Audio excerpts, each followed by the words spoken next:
waqaa. In this video, we're going to learn a Yupik greeting. That's the word waqaa. The word waqaa doesn't just mean hello. We're going to learn what it means after we learn how to pronounce it. Now, before we learn how to pronounce the Yupik word, we actually need to learn about gemination. Gemination means doubling. So from now on, we're just going to call it doubling. In English, doubling is rare. In Yupik, doubling is common. That's why it's so important for us to learn it right away. Now, before we learn some examples of doubling in English to understand what it is, let's learn what the types of letters are. And this is going to be the same in Yupik and in English. We're going to have three main types of letters. Now that's going to be vowels and consonants. But the consonants can be split into two different main types, and that is stop consonants and non-stop consonants. Now, the non-stop consonants are actually called fricatives, but most of us don't know that word, so I'm going to call them non-stop consonants. Now, here's a list of our vowels. So as we can see, these are the sounds that we make with our mouth mostly open, not constricting the air coming through it too much. We're just changing the shape of our mouth to make the different sounds, like ah, eh, oo, sounds like that. But now our consonants are what usually sounds more rough. We're constricting the air more coming through our mouth. And so our consonants are sounds like s, z, f, ol, sounds like that. But the stop consonants are sounds that we can't draw out. So if we drew out an L, we could say ol, we could go on forever.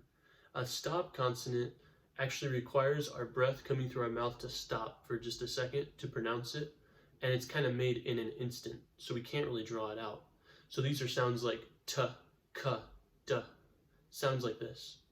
So here are our three main types of letters, and this is in English. But now let's take a look at doubling.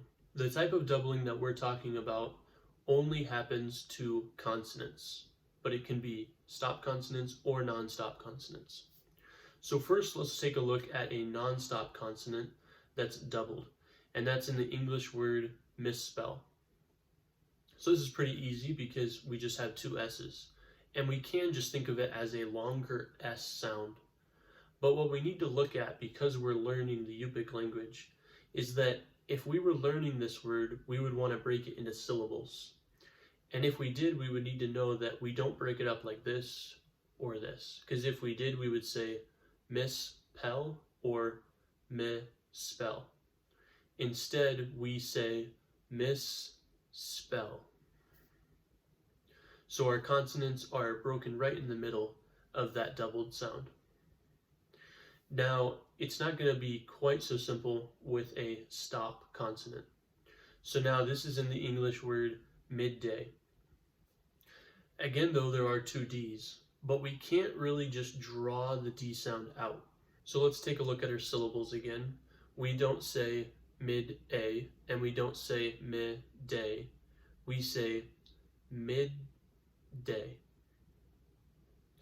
Now, if you try saying that slowly, you notice that when you stop in the middle between the two Ds, your tongue goes to the roof of your mouth to make that D sound, and it stops there for just a second, and then we let it go.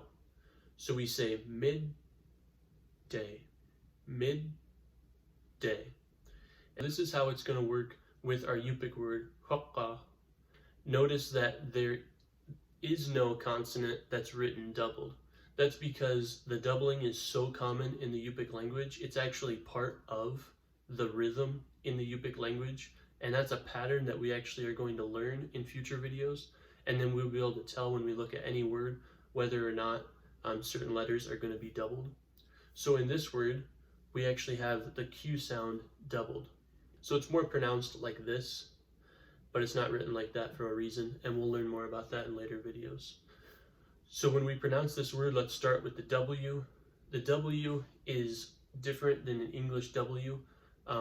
We're going to have our tongue closer to the front of our mouth, closer to the top. and we're going to be blowing air through, but it's going to sound a little bit more rough than when we do in English. Is the Yupik W. Now, as we learned with the Q on the word koyana, that it's not super important to pronounce it very hard. It's the same way here. The first letter on this word isn't too important. So now we have the A, which is our single A sound, and then we have our Q. And then we have two A's, which is ah, ah, ah. So now when we put this together, our syllables actually are going to be pronounced more like if it looked like this. So our first syllable is going to be pronounced huak, and then our tongue is going to be in the back of our throat. Our throat's going to be starting that Q sound, and then we're actually going to hold it there for a second. Then we're going to let it go to say ah, huak, ah, huak, ah. Now we know how to say the word waqaa. Now, what does the word waqaa mean? Well, it's not quite as simple as the English word hello. And that might seem odd to us that there is no word in Yupik for hello. But did you know that in English, the word hello did not become a common greeting until after the invention of the telephone? That's because people picked up the telephone and they didn't know what word to use to let the other person know that they were there. The word waqaa meant, what are you doing here, or how may I help you? Over time, this became more closer to meaning, what's up? And then today, some people use it as the word hello. Just like in English, some people do just say, what's up? And we all know that's a question, but if they're not using it that way, we can choose whether to answer that question, or we can even just say, what's up, right back to them. It's the same way in Yupik. Someone can say waqaa, and you can just say waqaa. Or when someone says waqaa, you can tell them what you're up to or what's going on. Knowing that the word waqaa means what's up helps us to also see there might be times where we wouldn't want to use it. Maybe when we're talking to someone who's older than us, just like there'd be times in English where we wouldn't want to say what's up.